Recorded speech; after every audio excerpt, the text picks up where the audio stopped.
Hey, it's Ed. I want to thank 3 brand new podcast sponsors, Gian Vishano, Aaron Ray, and Hans Allhoff.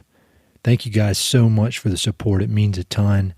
It's completely unexpected, but I really, really appreciate it. No pressure to anybody else to support the podcast financially. It's free, always will be free. But if you are so inclined, you can go to mountainandprairie.com/support to check it out. Thank you so much.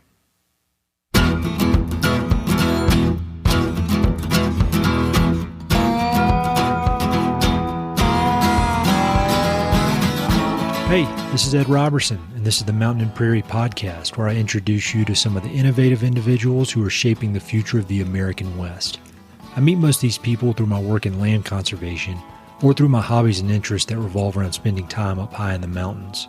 My guests include ranchers, writers, entrepreneurs, conservationists, athletes, artists, adventurers, pretty much anyone who's doing important work, has an interesting story, and loves the American West. My guest today is Melissa DiNino. Melissa is a biologist, artist, and designer who currently lives and works in Montana's legendary Tom Miner Basin. A native Easterner, Melissa moved west soon after college to work as a range rider, a job that involves monitoring livestock on horseback in an effort to encourage the successful coexistence of livestock and apex predators in the greater Yellowstone ecosystem. In her role as a range rider, Melissa developed a deep appreciation for Montana's spectacular landscapes, the challenging relationships between people and predators, and the importance of compassionate communication between all stakeholders. Melissa grew up in Connecticut and developed an early love of adventure and the outdoors while spending time at her family's cabin in Maine. She's also a committed athlete and played competitive basketball from age 5 through college. As you'll hear, Melissa is humble and soft-spoken, but she also has a track record of pushing herself hard, both in academics and athletics, as well as in her present-day professional work and art. Although only in her mid-20s, Melissa is wise beyond her years and is committed to doing meaningful work in a place that she loves, surrounded by a supportive community, and she's making it happen in an inspiring way. I know regular listeners will really enjoy this conversation, but it'll be especially valuable to anyone who's in the early stages of their career and is looking to do work that is meaningful and fulfilling. Melissa and I discuss her path to Montana, as well as some of the challenges and funny mishaps of adjusting to life in the West. We talk about the realities of piecing together a variety of different jobs and artistic endeavors while remaining focused on the big picture of doing work that matters. We chat about lessons learned from athletics, the value of being competitive with oneself, and the importance of being willing to put yourself out there in creative pursuits. We also dig into some of the details around wolves, grizzlies, and the importance of civil discourse when discussing emotional subjects like this. As usual, we talk about favorite books, films, and places in the West. Links to everything are in the episode notes. Thanks so much for listening. I know you'll enjoy this episode with Melissa DiNino.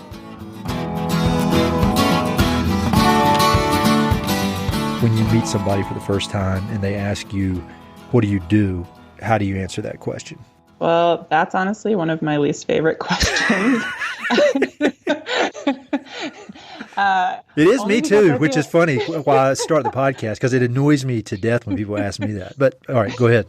Yeah, because I feel like I wear a number of different hats. And so depending on the day or the season or the year, or who I'm talking to or the context of the situation I'm in, that answer always changes. And so trying to come up with something that sounds fairly solid can kind of be a struggle sometimes. And I definitely will stumble. But everything from I've worked as a range rider to artist and graphic designer to a human wildlife kind of conflict consultant in a sense. And yeah, so a number of different things, I guess. I'd be very proud of that if I were you, because that's a lot better than saying, I do corporate finance for Frito-Lay.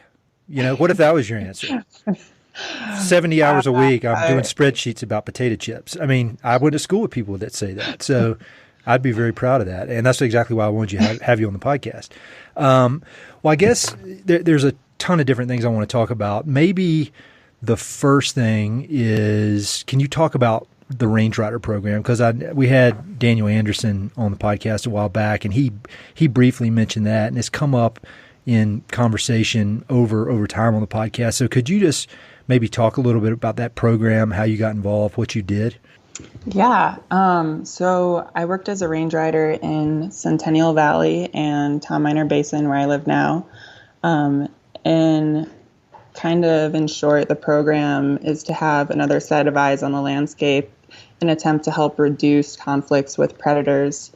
And so there's a number of things that a range rider is doing in a given day or over that season when they're out there. Everything from monitoring herds for sign of sickness or injury or anything that will make them vulnerable to a predator attack. We're locating and managing carcasses, tracking wildlife behavior and movements.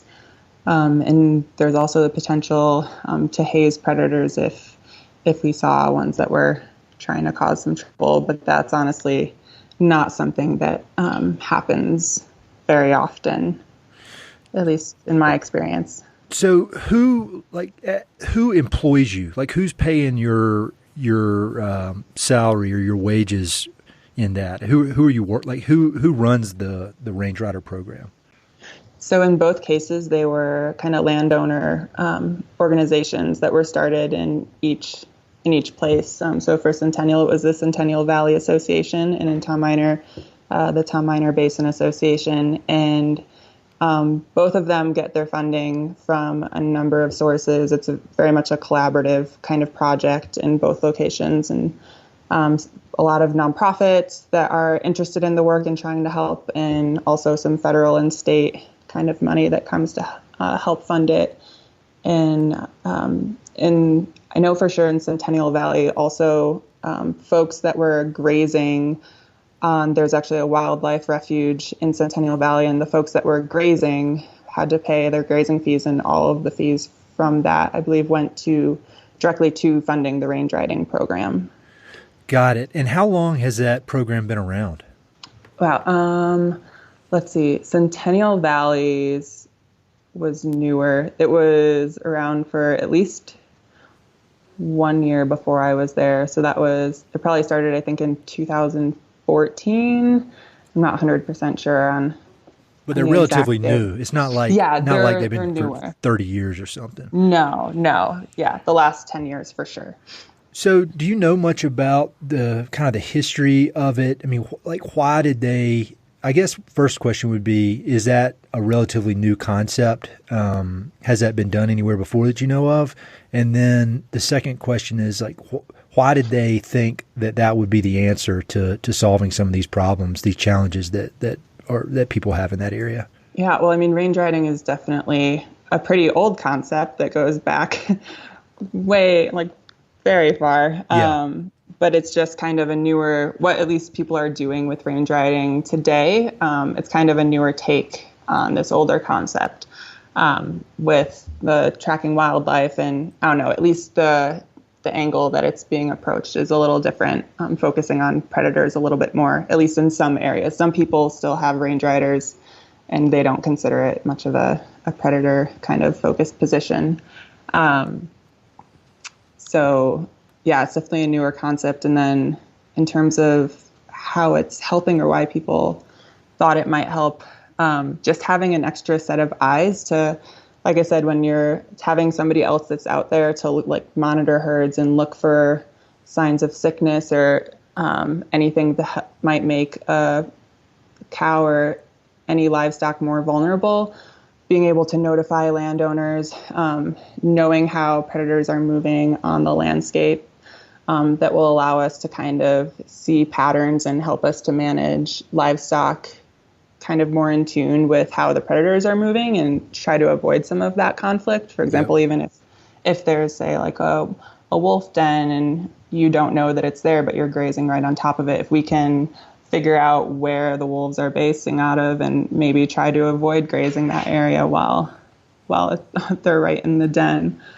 So just, it kind of helps inform landowners what's going on, on the landscape, and use that information to help kind of adjust how they manage their livestock. And also with even locating and managing carcasses, if we can locate the carcass soon after it's been killed, we can try to identify the cause of death. Because oftentimes, if you don't get to it in the first 2 days, all evidence of what killed it is gone. So you don't know if it died from pneumonia or something more natural and then was scavenged, or if it was actually killed by a predator. So just having a good idea of actually what's causing death of livestock has been really helpful for folks. Yeah, that's really interesting. So like in an average year, like when you were doing it, how many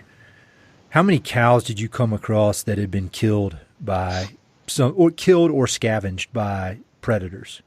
I mean, I don't need the exact, but was it 2 or was it 20? It would be closer, between like 10 and 20. Oh, usually. really? Mm-hmm. Got it. And so the way you describe it, it sounds like kind of a great program and a kind of a no-brainer approach to trying to, figure out how to address these challenges so that all the different stakeholders can kind of figure out a way to move forward. But knowing wolves and knowing the West, people like to be furious about things. So, I mean, are there any detractors for that program, people that don't like what you guys are doing? Because it seems to me to be a pretty rational way of going about it. I mean, there are always people that aren't going to be 100% in love with what you're doing. So I think some people, kind of resist the idea of range riding, but more because I think it has come across sometimes as being more of like kind of the environmental side has been stressed maybe a little too heavy. And so maybe there's like fear of like loss of control, or like they're only doing that. And they think that if they use range riding that they're going to lose their uns for how to manage like lethal control or something. So like, I don't know. It's like, so it's tough. There's always people that aren't for what you're doing, but more and more kind of, at least on the ground when I've like worked in Centennial Valley, or I guess mostly in Centennial Valley, kind of have noticed a ripple effect where the more people hear about it and have neighbors who have experience with range riders and like hear the benefits of it, they're being turned on to it more and more. So it's been kind of cool to see that. Yeah, that makes sense. And it falls in line with just the general state of things in politics. In my opinion, there's this really small minority that is really furious about things, but they're just very loud, and it drowns out the other maybe 80% there in the middle that is, goes along with it, which is too bad. But it sounds like a great program. So how did you get into that? Because we'll talk about where you're from and everything, but you're not from Montana. How did you end up doing that job? So when I graduated from school, I had been focusing like all of my studies on ecology and conflict resolution, and had been working with wolves back east and heard about more of this kind of the non-lethal methods and like the more collaborative methods of trying to solve some of the conflict with large carnivores. And so I found that was much more in tune with, I felt, my personality and how I would personally handle conflict. And I thought it was a much more, optimistic kind of take on trying to work through some of these issues. And so when I was in college, I had applied for a Fulbright actually to go work on similar issues over in Sweden with reindeer herders. Uh-huh. And I was waiting to hear back from them because I was given an alternate status, and so I had to wait even longer. And so when I was waiting to find out, this opportunity came up to go range ride over in the Centennial Valley, and I knew about it, and it was like exactly the work that I wanted to be doing, but in the U.S. And so I took the chance and moved out to Montana to start working as a range rider, and it ended up not leaving. I don't blame you. You got a good deal going. So when you showed up, being from the East, did you have any real experience out West? Did you have any experience with horses? How was that transition going from East Coast college kind of academic world to the wide open Montana landscape? Yeah. It was definitely different. I had actually never been to Montana. Like I had been to California, but yeah, nothing like the true kind of American West experience, I guess. And I had experience with horses and with predators, and but I had no cattle experience. And so I had some really good mentors that taught me a lot about working with cattle. And before I came out here, I was studying a lot of low stress stockmanship and trying to learn how to work with and handle cattle. And yeah, kind of just threw myself into it. Did you have any real big embarrassing screw ups early on? Because like when I moved to Wyoming, I'm from Eastern North Carolina where it never snows, and I was with my coworker like 2 days in, and it was October, and we were driving to Montana, like on Madison Valley, and I had the truck in 2-wheel drive, and it was snowing. I tried to pass somebody and immediately went into like 360 spins down the highway. Luckily, didn't crash. Somehow I pulled it out. Oh my gosh! That must be my NASCAR fan skills allowed me to pull it out, but it was so embarrassing because I was like, all right, I got to get it together. Did you have anything like that? I would imagine the stakes are a lot higher when you're dealing with livestock and wolves. I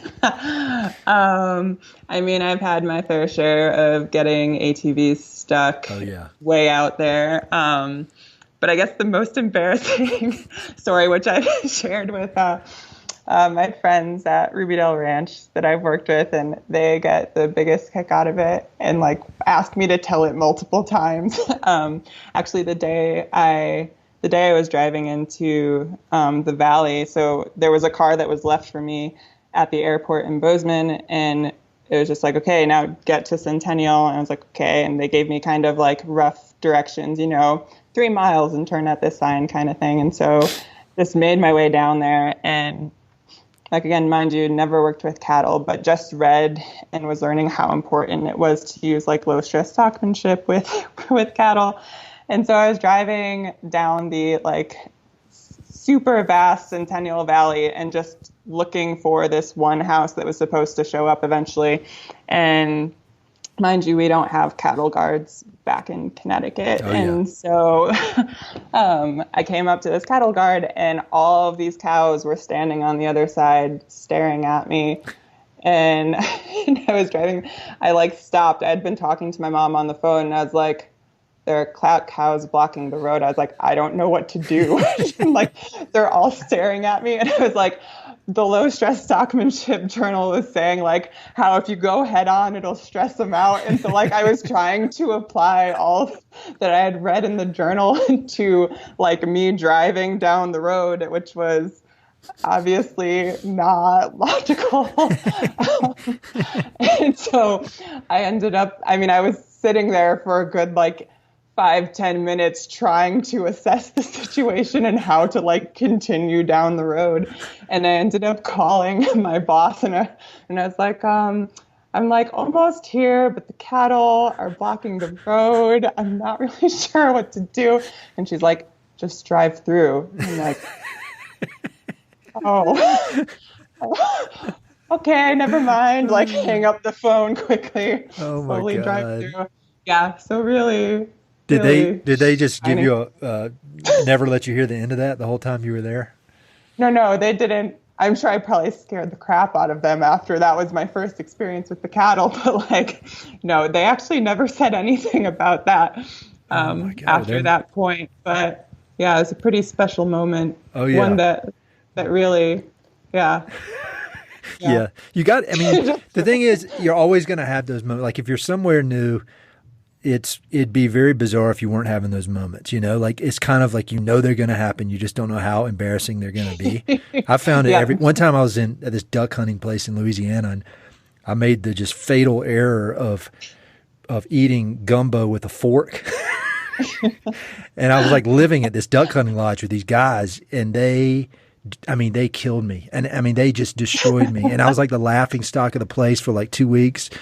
Oh my God. I was like, man, who cares whether you, how you eat the gumbo, but whatever.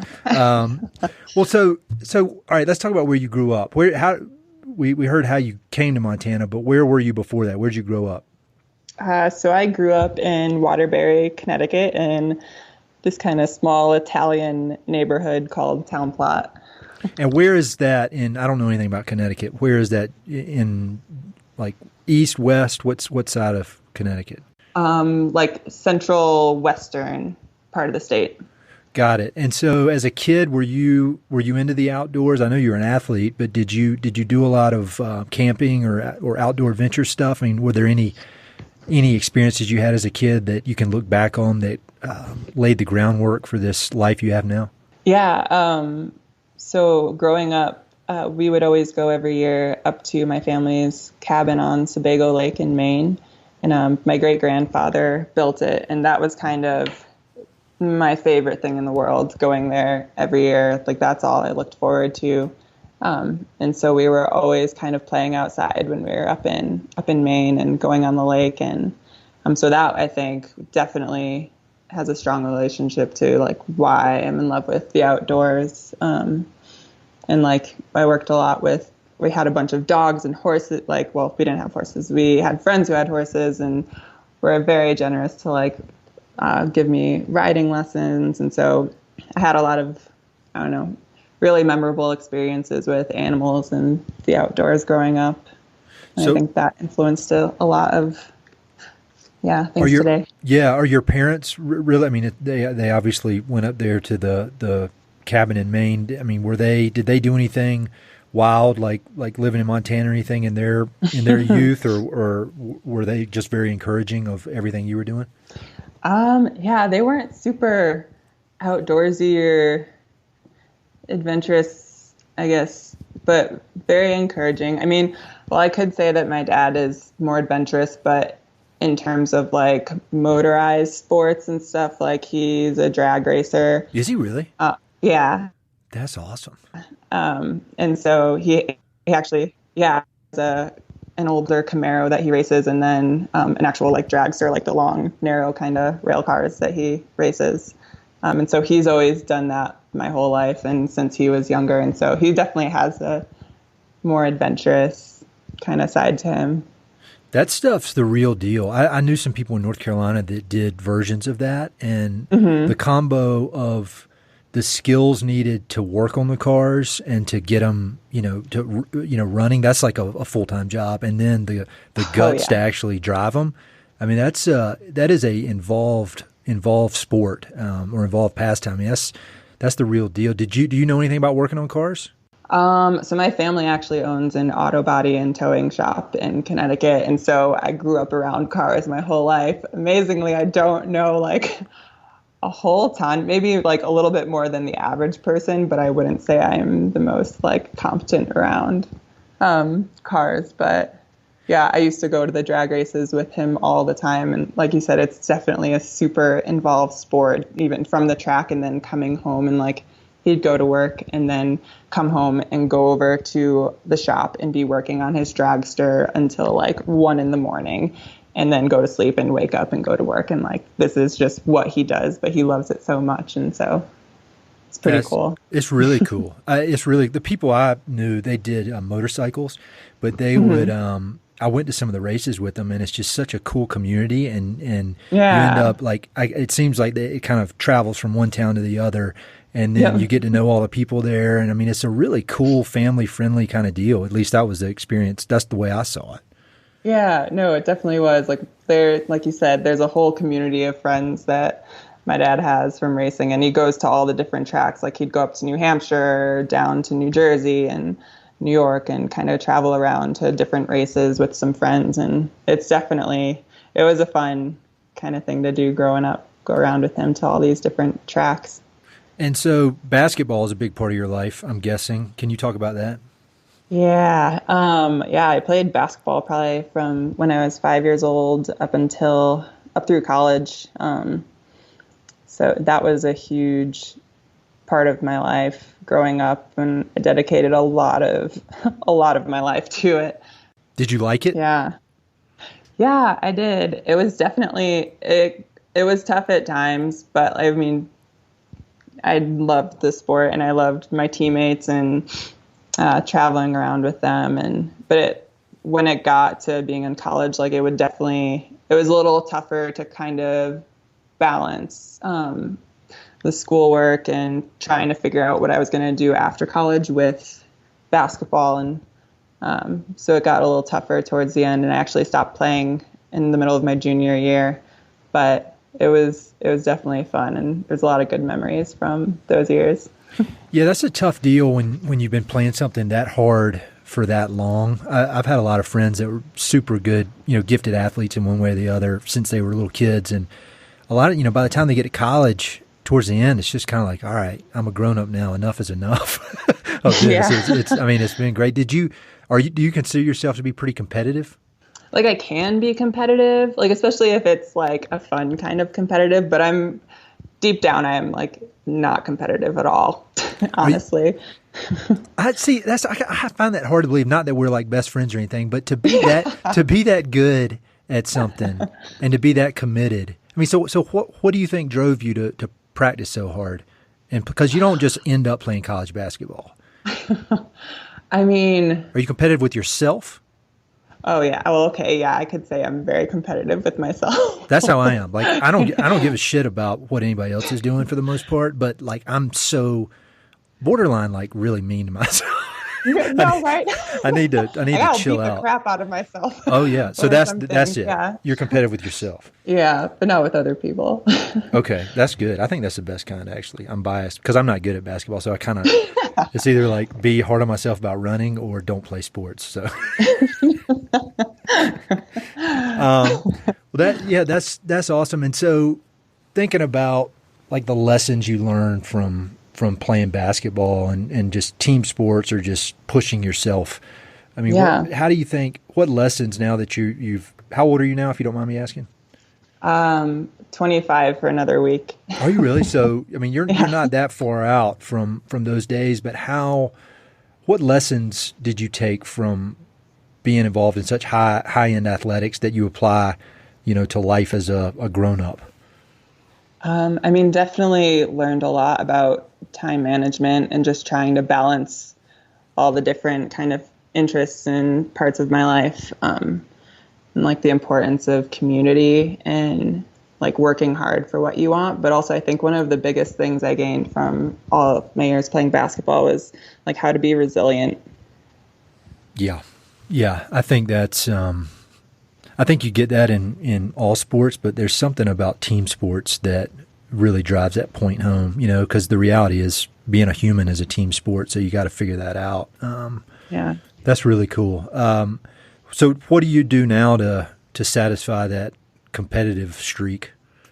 Well, for a little while, I was actually going over into Mammoth Hot Springs with some folks and playing basketball at like 6 a.m. Were you really? Yeah, which was really fun, and I actually miss it. And I was getting harassed because I haven't gone since probably like October or November or so. But that was really fun, and I probably should pick that up again. But gosh, to kind of fill that more competitive side, I don't know. I haven't really been obviously doing you're working much. Really hard. I mean, yeah. That's probably good. It'd be kind of weird. I wouldn't be talking to you right now if your whole life revolved around like YMCA pickup basketball. Like you're applying that competitive drive to bigger things, which is why we're talking. So of all the things you could have studied, so you studied ecology, science. What drew you to wolves? And I didn't even know. I mean, this. Not that I should know it or it says anything about it, but I didn't even know there was wolf programs in Connecticut or really even on the East Coast. I mean, I know there's a little bit in the mountains of like North Carolina. I've heard about that, but how did you choose that path? Yeah, I mean, I honestly never really thought it was even an option for me being over in Connecticut. Like that wasn't on the forefront of my mind. And it just happened that it was like a conservation group that was actually in New York, not too far from me, that had wolves, and I was able to get an internship with them and went over and started working with them and while I was in college, and that's kind of how I learned about all of these opportunities and made connections, and kind of after it was just all of these doors kind of opened, and so I went with it. But I mean, I had kind of been interested in like large carnivores and wolves, especially just growing up. And I think having dogs had a lot to do with it. And just being interested in animals and yeah. So the thing about wolves, I think, I mean, obviously is interesting from a science perspective, but I feel like it's, for as much science as there is about wolves, there's equal or more amount of social and human kind of challenges associated with them. And so did that at all kind of scare you off, or did that intrigue you more about studying them, kind of the interaction with humans? Because I would think a lot of people may be interested in them from a scientific standpoint, but be like, oh man, I don't want to get in the middle of all that. And, this kind of anger surrounding them. Did that cross your mind at all? I guess with your interest in conflict resolution, maybe it was attractive. Yeah. Once I found out about that, I was all in. Oh, really? Actually. Yeah. That I was like, that's when I knew that was what I wanted. And that's the direction I wanted to go. I felt like it just fit perfectly in my mind. So yeah, that was when I was actually most excited about sticking to kind of wolves and predators, was when I was exposed to all of the conflict around it. So your education in conflict resolution, was that directly related to this type of thing you're doing now, or was it just conflict resolution between people, or what was the course of study like for that? Yeah, I mean, it was focused on people for sure. My attempt at making it more wildlife focused was by having my ecology background with it too. When you think about these issues with wolves, like, or any predators, grizzlies, mountain lions, kind of like you said, like it's more of a social issue. It's not actually about the wolves themselves. They just kind of represent something to each of the stakeholders. And so that's where kind of the conflict resolution has been really helpful with working with people in these issues. So if you had to offer one piece of advice from all your education on conflict resolution, and like if I'm talking to somebody that I blatantly disagree with, like say somebody that denies climate change, there's no way I'll ever agree with them that climate change is a hoax. What is the best way to go about having that conversation so that it doesn't turn into either a yelling match or me just like ignoring them and walking away? How do you find a solution to that? Or are there just some conversations that there's no good answer to that? I mean, I think acknowledging and that you do disagree with someone, I mean, it's allowed, like you're allowed to disagree on issues, but doing it with respect and just being aware that there's kind of this difference, and then also like recognizing your emotional state and that person's emotional state, and kind of being aware of those things. Like, don't go into a conversation with someone if you're all revved up, or if that person's like ready to fight you. Like, it's not worth, if it's not going to go anywhere productive, like it's not worth kind of continuing a conversation with someone. Well, what do I do if I'm revved up 24 hours a day? Silent 3-month silent meditation retreat in the Himalayas. I mean, that couldn't hurt. But I mean, even like when honestly, if I ever feel like I'm just like you just because sometimes you can't like predict when these conversations are going to happen. But if you like, honestly, if I feel like I'm getting a little like hot on the topic, just listen and try to like understand and connect, and like almost reflective listening. So like check in with them and ask like clarifying questions, and try to like and turn that instead of feeling so certain about your own position and trying to like be so like headstrong in that area, like turn it into a curiosity and try like get excited about like, well, why does this person feel like this? Try to take all of that emotion and redirect it. No, I think that's great advice. Like, in all seriousness, that is, I've never thought about it that way, but that is what I kind of try to do. Because I am Yeah. curious. I mean, I think people who listen to this podcast would know that I'm genuinely curious, and I think that's a great way to think about it. Is just try to understand what they're thinking and why they're thinking. I mean, that's one of the reasons I started this podcast, because there's just certain things I don't know anything about, and also I feel like if you can make connections on other things that you maybe do agree with and show that you do have a lot of common ground, it makes it a lot easy to deal with somebody who you know if you agree with them on 10 things and there's one thing you don't agree with them on, it's not that big a deal, generally, unless they're crazy. Yeah. Or unless I'm the crazy one, maybe. No, I mean, it definitely helps when you have that existing relationship and you have respect between each other like that. That helps a lot.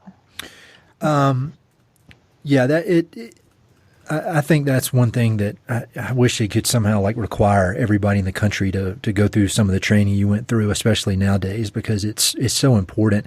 Do you have any stories like off the top of your head where you saw some conflicting groups, whether it was like environmental people against ranchers or hunters against environmental people, and you were able to kind of witness a productive conversation when it very well could have gone sideways and been a yelling match?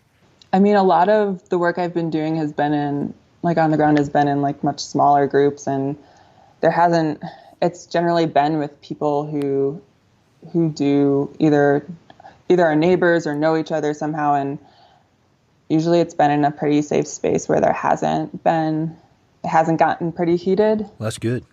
Yeah, no. And I mean, I think the way to do it is to have everyone face to face in these kind of smaller groups where they can, just talk one-on-one or talk more intimately. And I think it does help to kind of prevent things from getting too heated. I think you should do all your meetings via Twitter. I think that would be a great idea to keep everybody. Oh my gosh. Just joking. I'm getting ready to delete Twitter. Good God. Yeah, I can't do it. Social media is really tough. Yeah, it is. It doesn't help with your business of conflict resolution. I mean, that's it's the anti. So when you're doing range riding, I want to get back to that for just a second. What was the craziest experience you ever had? Like the craziest thing you ever saw, or I mean, that could be scary or funny. I mean, what's like a memory, a good story from that time? I feel like we're looking at a lot of things that maybe other people would think is crazy. Yeah, keep in mind your baseline is off of what most people think. I mean, one thing that was really interesting, we went to, another range rider and I went to investigate a carcass my first year, and it was actually a black bear a sow that had been killed by a grizzly bear, and her cub was still kind of like hanging around. But that was a super interesting kind of scene to come to, because we'd always been looking at like carcasses of elk or cattle and never had been able to see like that kind of interaction play out. So that was super interesting. I bet that was quite a scene when those two squared off. I mean, I bet that was some fight. Holy cow. Yeah.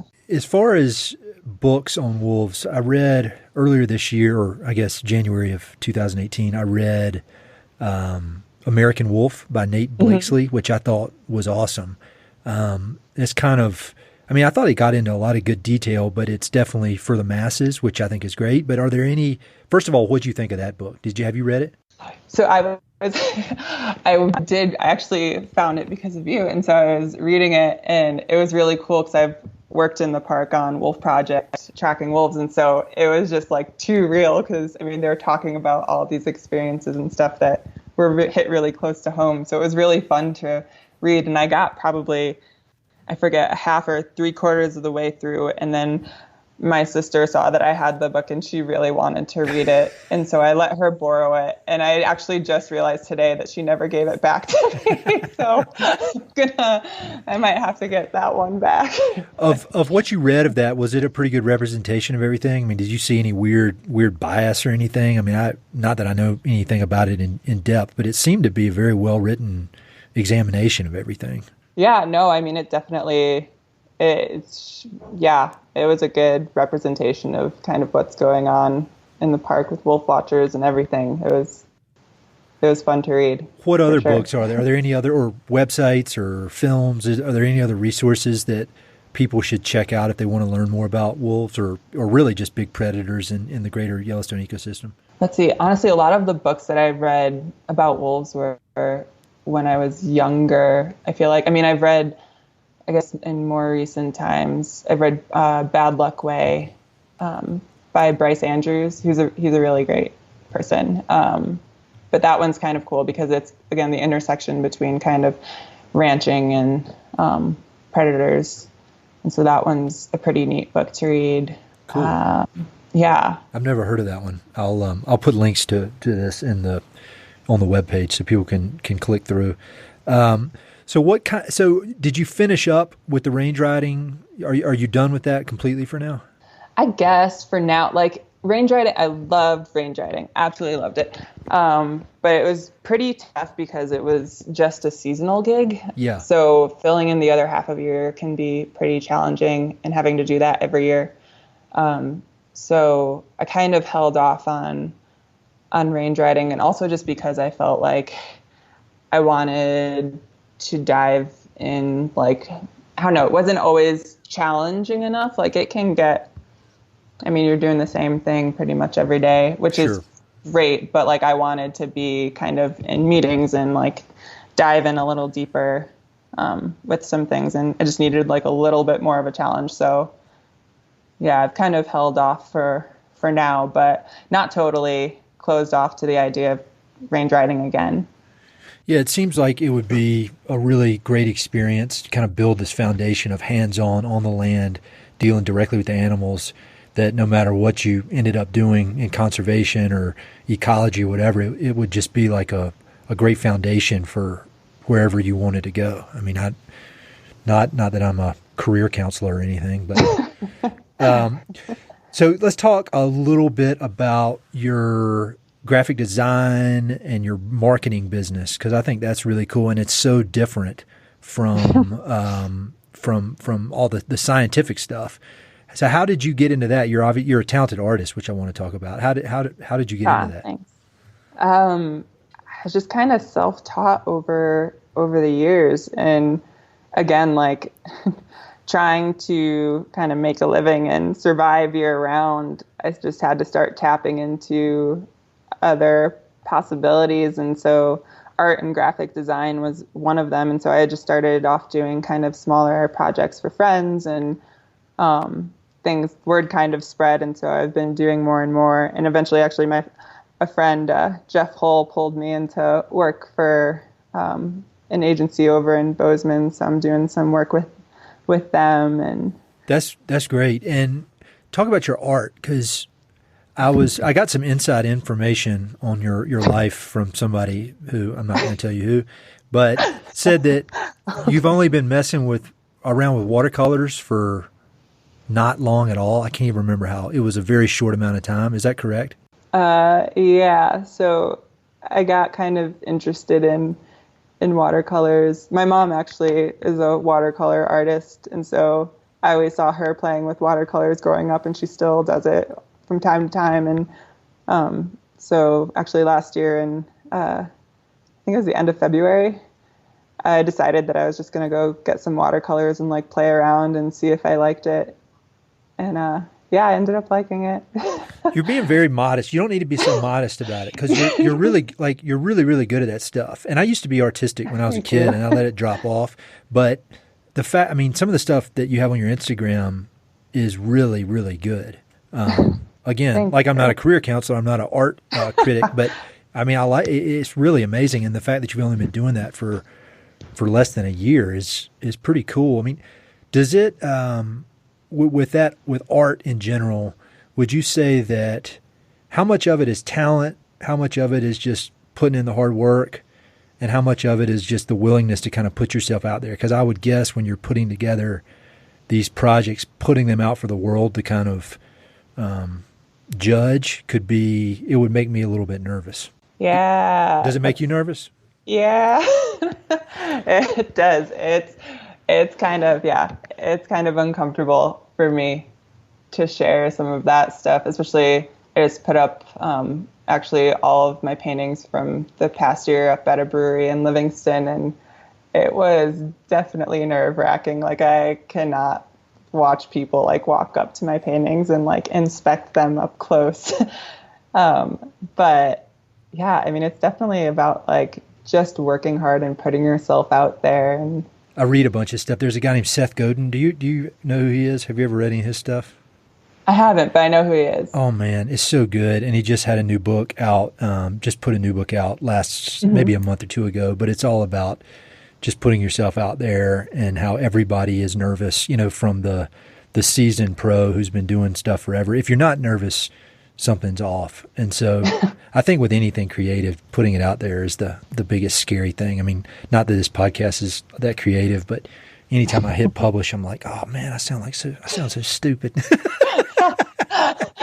It's funny you say that. I was like, I'm not going to listen to this one. I'm going to sound like an idiot skipping this episode. You don't sound like an idiot. You're doing great, but I never listen to these things, man. I've never listened to them. I've been on some podcasts. I don't listen to them. I don't want to hear any of it. So I think I get it. That's normal.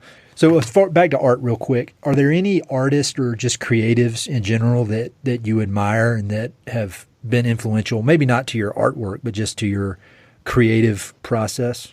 Gosh, yeah, I feel like I'm fascinated by like every other artist and every time I see their work. But I think most recently I actually took a class with a local artist over in Livingston, Megan Purcell, and she's a fiber artist and works with wool and creates these absolutely stunning pieces. And she's also a really incredibly sweet person, and her work really inspires me and it's very beautiful. So I really admire her and her work. That's cool that you know her too. It's one thing to kind of admire somebody from a distance, but that you get to interact. That's pretty. How old is she? Gosh, I don't know exactly how old she is. She's older than me, but not by much. Yeah. That seems to be a common theme on this podcast, is that a lot of people, no matter what they're doing, they seem to have mentors that they actually know. It's not like they just read, like me. I'm just so obsessed with Theodore Roosevelt, and unfortunately, I'm never going to meet him.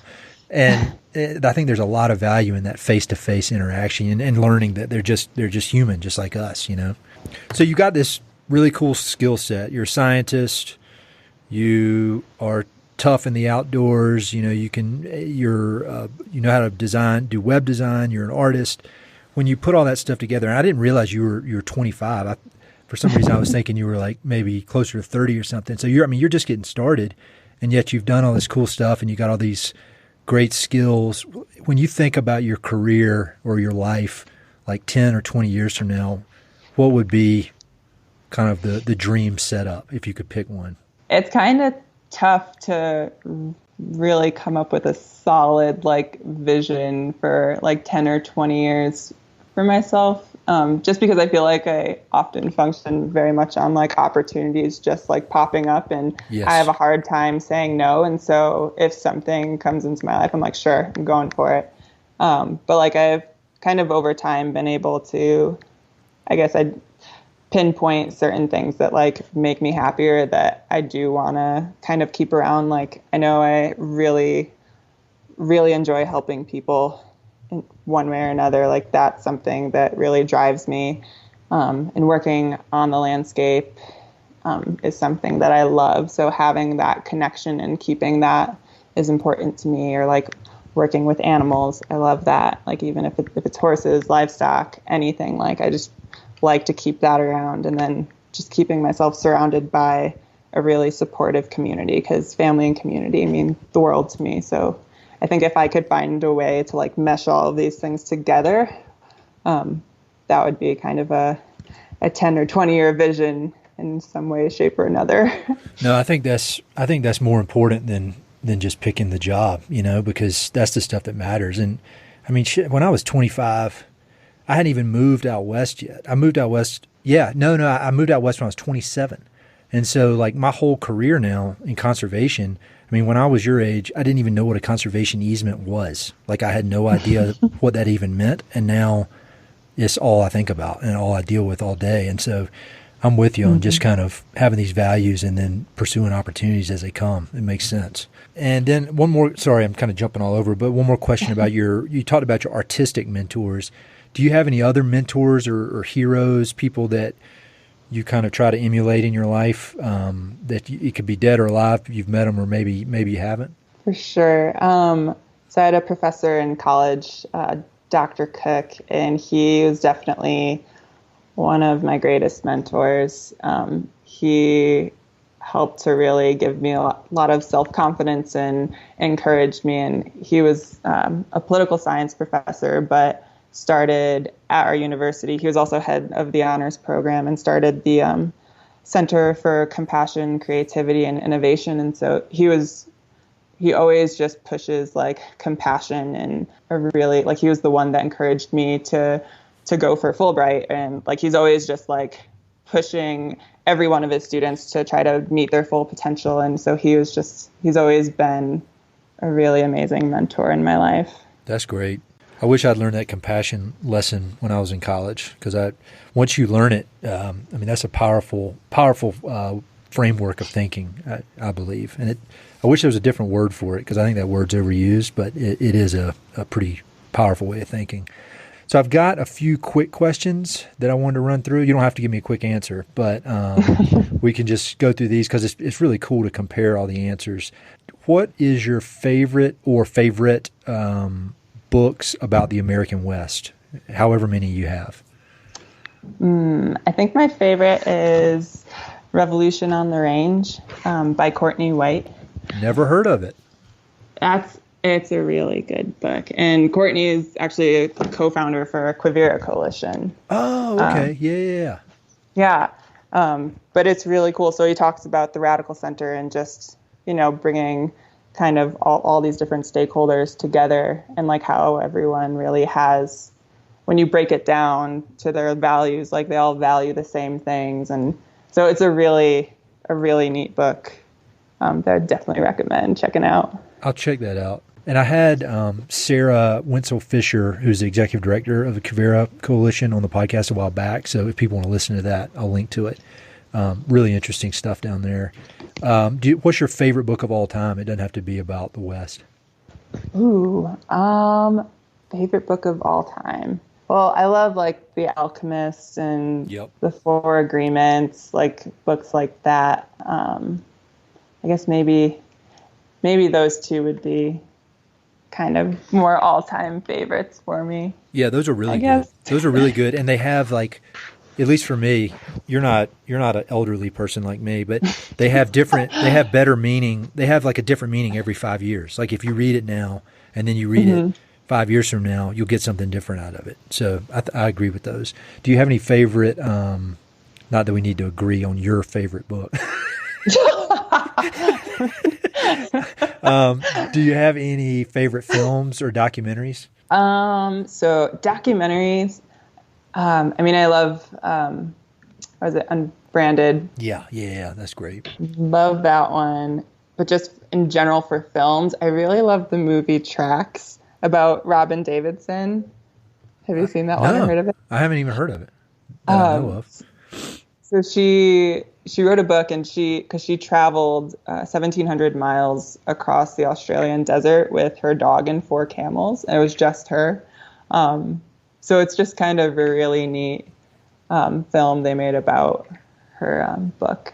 And cool. I'll look that up. I'm always looking for good movies. I have a hard time sitting through them, but if I can find ones that have been vetted by people who know what they're talking about, I'll watch them.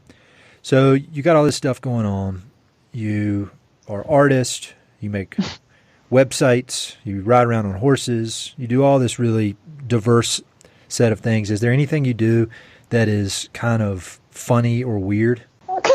Like I learned how to knit. I learned how to knit one time.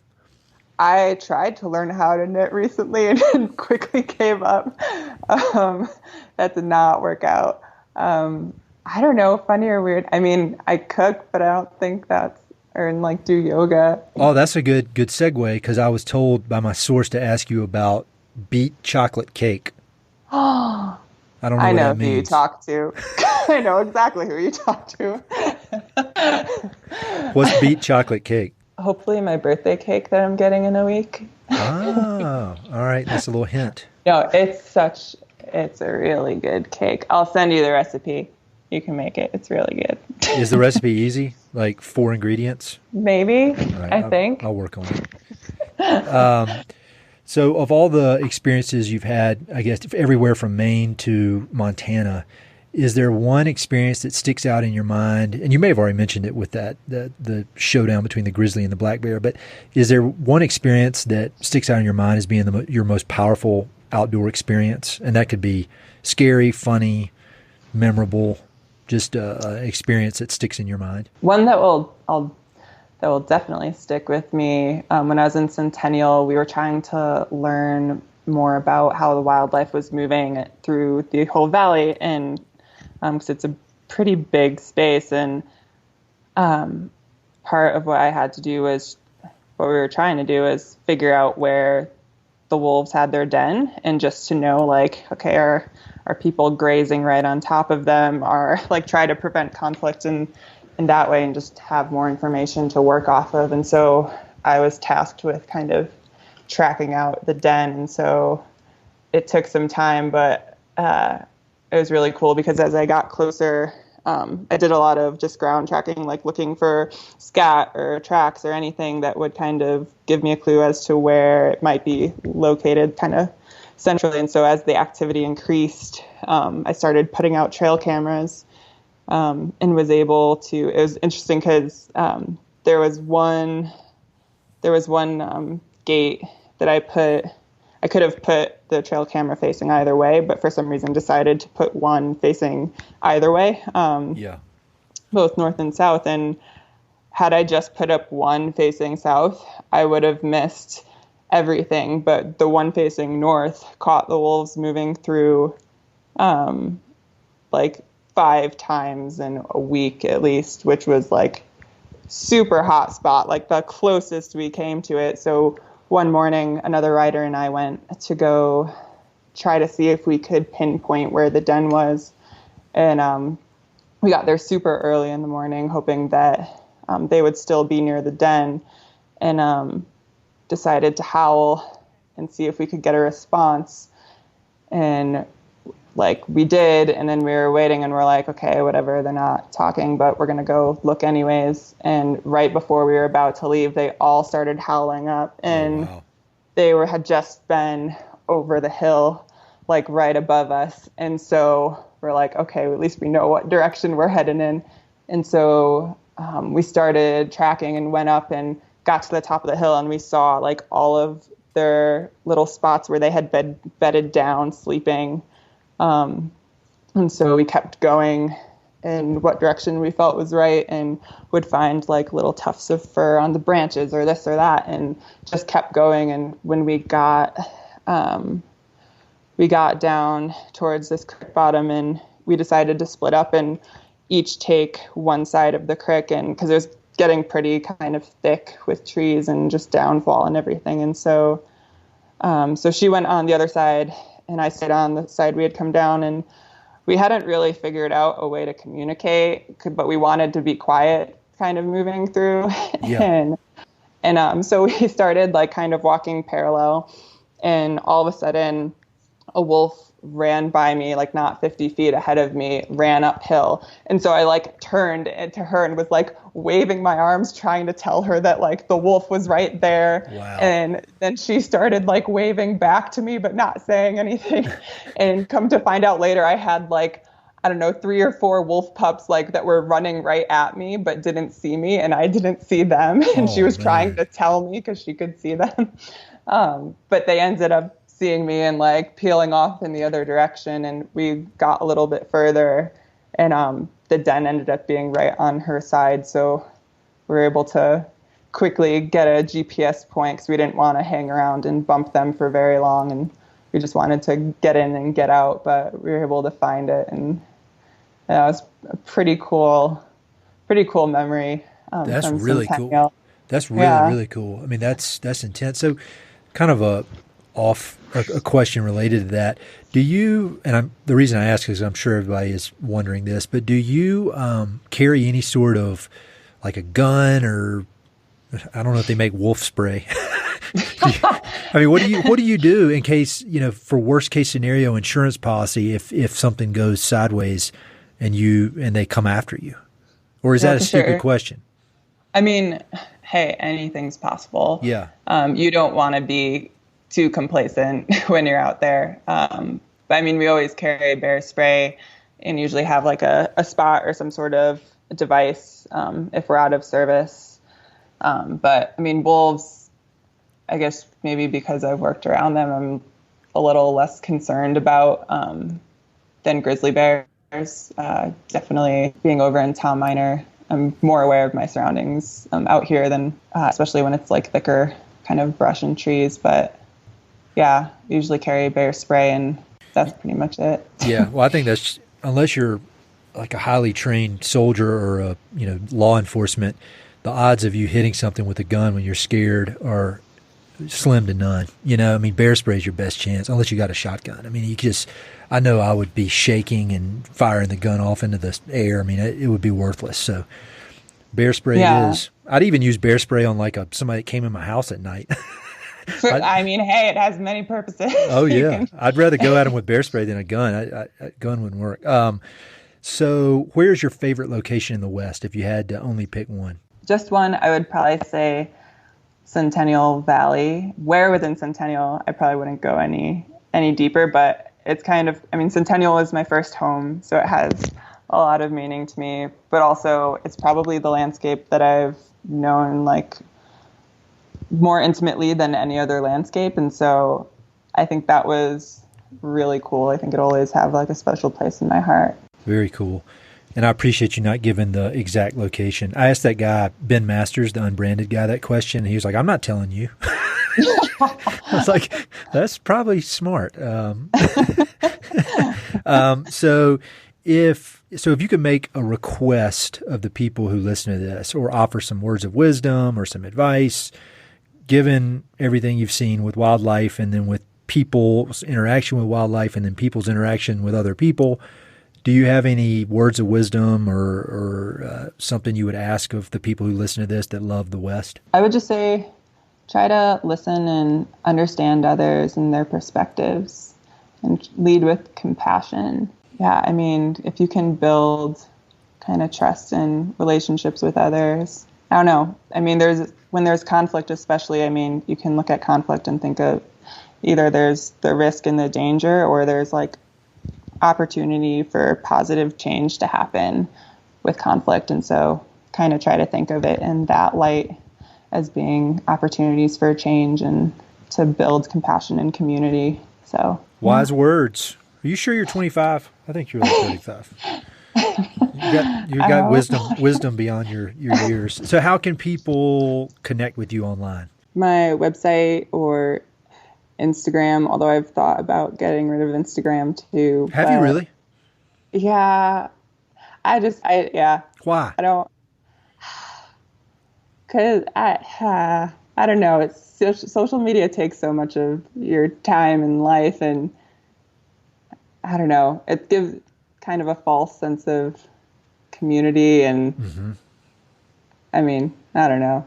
No, I'm with you. Part of me just wants to like get rid of all social media.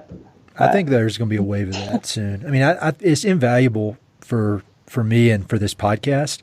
But if I didn't have the podcast, I wouldn't be on it. But there are parts of it that are great, but it does have this addictive quality that is pretty alarming to me. Because I don't get addicted to stuff, and I'm definitely addicted to that.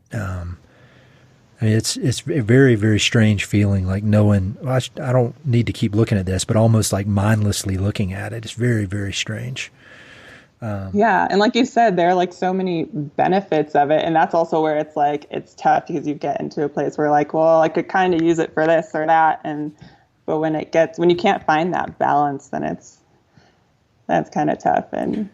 Well, I think I love looking at your Instagram, and it's always positive and it's always interesting. And, between the landscapes up there and your artwork, it's 100% positive. So people should definitely check it out. But thank you so much for taking the time to chat with me. This was really fun. Yeah, thank you.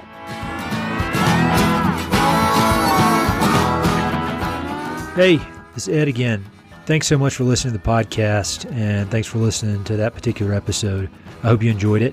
Before you go, I've got 3 quick things. Number 1, if you like the podcast, please do me a huge favor. Either pass it along to a friend who may be interested, share it on your social media, or go to iTunes and give it a 5-star review. All those things would mean a lot to me, and they would really help to spread the word about the podcast. Number 2, if you've listened to many of these episodes, you know that I love reading and I love talking about books. Every other month, I send out a quick email with a few books that I've recently read and highly recommend. The subjects are varied, but they're pretty much all nonfiction with an emphasis on history, biographies, adventure narratives, and topics related to the American West. There are no sales pitches for ranches, no spam, no other kind of nonsense, just books. So if you'd like to sign up for the list, head to Mountain and Prairie/reading, or just go to Mountain and Prairie and there's a massive tab at the top that says book recommendations. Click on it. There are a ton of good books that I've read. Some of the old email lists are on there. You can go crazy. There are a lot of books. And finally, if you know anyone I should interview for the podcast, please don't hesitate to reach out and let me know. All my contact info is at mountainandprairie.com, and I'm on all the social media stuff, Facebook, Twitter, Instagram, blah, blah, blah. So feel free to reach out. I'd love to have some recommendations and suggestions of interesting people I should meet. All right, that's it. Thanks for listening. Talk to you soon.